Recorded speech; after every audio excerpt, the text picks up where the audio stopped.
The Faith in the Last Days. Articles by Brother John Thomas.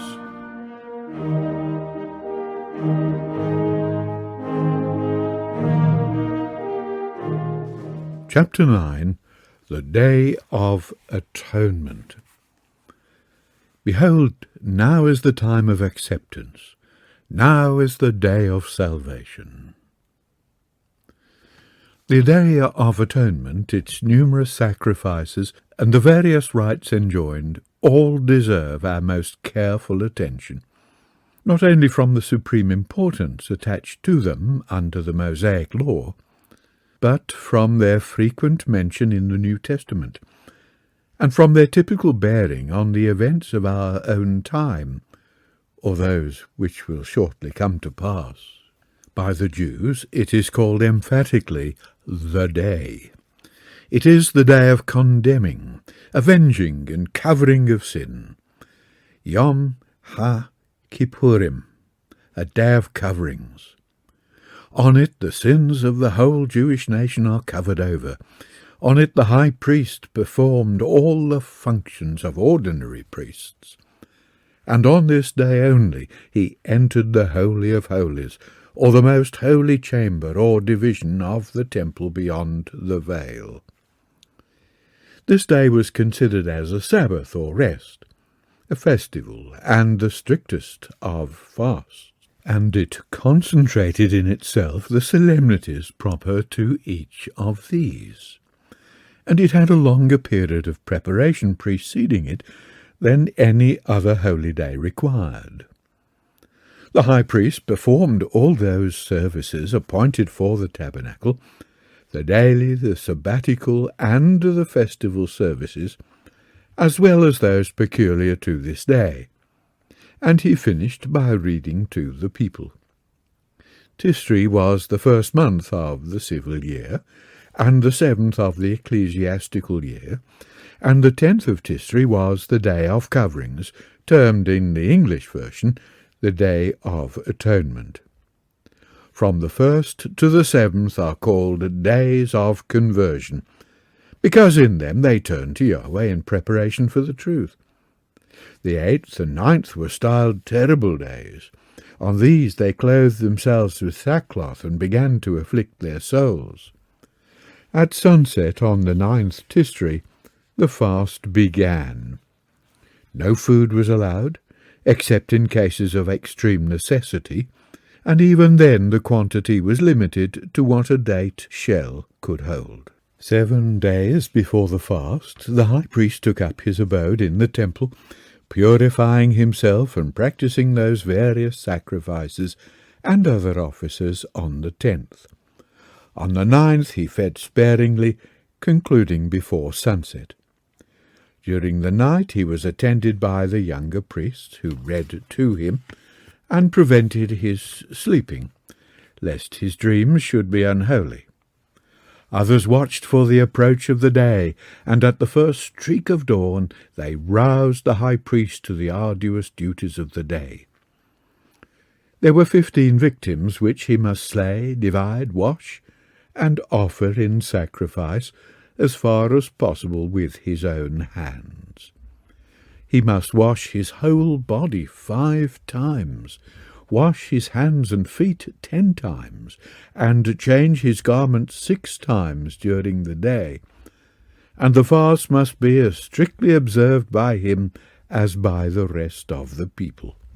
He went into the Holy of Holies 4 times during the day, 1 with the incense, 2 with the blood of the bullock, 3 with the blood of the goat, 4 at the conclusion of the sacrifices to bring out the incense. When the day of coverings dawned, the high priest put off his ordinary garments, immersed his whole body, and 5 times washed his hands and feet. He then put on the holy garments, and addressed himself to the service of the day. He first slew the daily sacrifice, a lamb, burnt its members, offered the morning incense, trimmed the lamps, and went through the ordinary morning service. He then offered the bullock and the 7 lambs appointed for extraordinary significant days, and again washed his hands and feet. He then put off the golden garments, bathed himself, and put on the linen garments appropriate to the day. Leviticus 16, verse 4. And now began the service peculiar to it. He first went to his own bullock, verse 6, which was between the temple and the altar, and putting both hands upon his head, confessed his sins. Leaving the bullock in the hands of a keeper, he went to cast lots for the 2 goats in the northeast quarters of the court below the altar. The lots were inscribed, the one for Yahweh, the other for scapegoat. After drawing them, he tied a scarlet fillet on the horns of the scapegoat, when it was taken to the east gate of the temple, which looked towards the Mount of Olives, whence it was to be sent into the wilderness in due time, the victim goat remaining where it was. He returned to his bullock, and confessing again over him his own sins, and to those of the sons of Aaron and of the holy people, he slew the bullock and gave the blood to a priest, who stirred it up to prevent coagulation. He now took the censer, filled it with burning coals from the brazen altar, then took a handful of incense from a vessel which was brought to him, and threw it into another dish.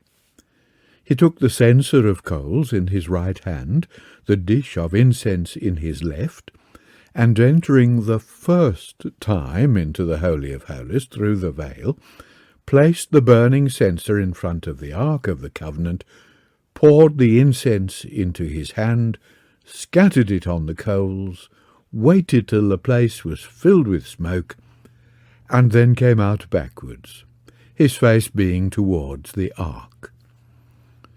On reaching the court of the priests, he took the blood of the bullock which had been kept stirred, and sprinkled it upon the mercy seat eastward, and before it 7 times. Coming out again from the most holy, he left the remaining blood in the holy place. He now went out and slew the victim goat, and going with his blood into the Holy of Holies a 3rd time, sprinkled it also before the mercy seat. Coming out, he set it down in the holy place, and sprinkled the blood of the bullock before the veil, then the blood of the goat also.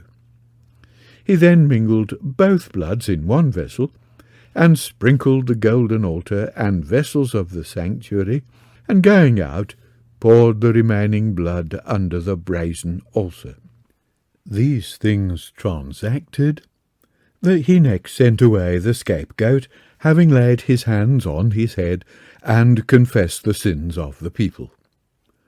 While the scapegoat was being conveyed away, the high priest went on with the service of the day. He divided the bullock and goat he had slain, and whose blood he had taken within the veil. He burnt their fat and inwards upon the brazen altar, but sent their carcasses to be burned without the camp or city. By this time the scapegoat had reached the wilderness, which event, they say, was known by the whitening of the scarlet fillet on the doorpost. The high priest then read certain sections of the law, recited 8 prayers, washed his hands and his feet, put off the linen garment, bathed, put on his golden garments, and washed his hands and feet. He then offered a ram for himself, another for the people, and 7 lambs as extra oblations for this day.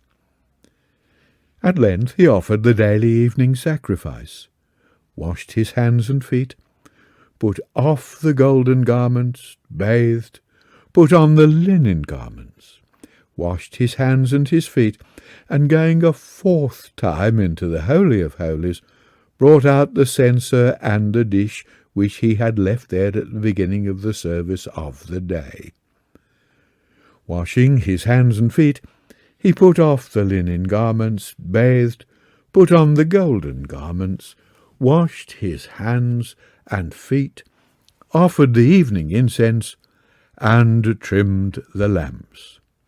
Then finally, washing his hands and feet, he put off the golden garments, resumed his ordinary dress, and went home, followed by the people and congratulated by his friends. In solving the enigma of this Mosaic Day of Coverings, it should be remembered that Christ's person, Christ's office, Christ's sacrifice, and one time of offering it, the eternal Spirit in flesh, or Christ alone, could fill, to show forth any one of these several types combined.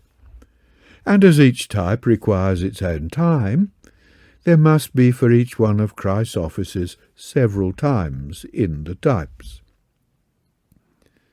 The Christ, in his single person, embodied the Paschal Lamb and its blood of sprinkling, the victims of the Day of Coverings and their blood of sprinkling, the bodies burned without the camp, and the high priest who entered the Holy of Holies. All the types concentre in the eternal Spirit incarnate, the Christ, and therefore in applying them to him, we are under the necessity of giving our whole attention to the meaning of the emblems, not to its circumstances. We must stop in our application of the types to Christ at that point where they foreshow his person or office, and not apply to the great antitype the various times, places, and circumstances which are only meant to give necessary locality to the several types. But when the finished work of the Christ comes to be applied to the faithful, or to successive generations, or when we endeavour to trace out the course of his future manifestations, the time and order observed in the type become important features in our inquiry, and an attention to this distinction removes some difficulty in the case. The Day of Coverings was a day of sacrifice in a preeminent degree, a day of death, of burning, and of blood, a day of blood and fire and cloud of smoke. It was a day also of confession of sin, tribulation, and pardon, so that it became a time of acceptance and a day of salvation. This was the character of the Mosaic pattern, of a single day in every year of the times of the ages, and it foreshadowed a day of like character, a now, which Paul says is the time of acceptance and the day of salvation. The 2nd of Corinthians 6, verse 2. This antitypical Day of Coverings has already continued for many centuries. Its preparation began with the entrance of the eternal Spirit into its personal temple, John 2, verse 21, when he descended on Jesus in the form of a dove. The slaying of the bullock and the goat, the burning of their carcasses without the camp, and the carrying of the burning censer into the Holy of Holies, have been fulfilled in the death and resurrection and ascension of Jesus, who, like the scapegoat, is absent from the camp of Israel. The handful of incense, the prayers of the little flock, still smokes before the ark. The censer remains there, yea, and must remain there, till the day is terminated and its service complete.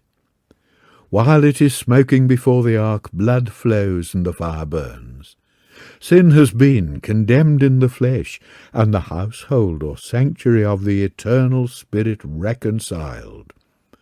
But all its members have not yet been brought in. When these are complete, the hour of judgment, the last hour of the Day of Atonement, will have come.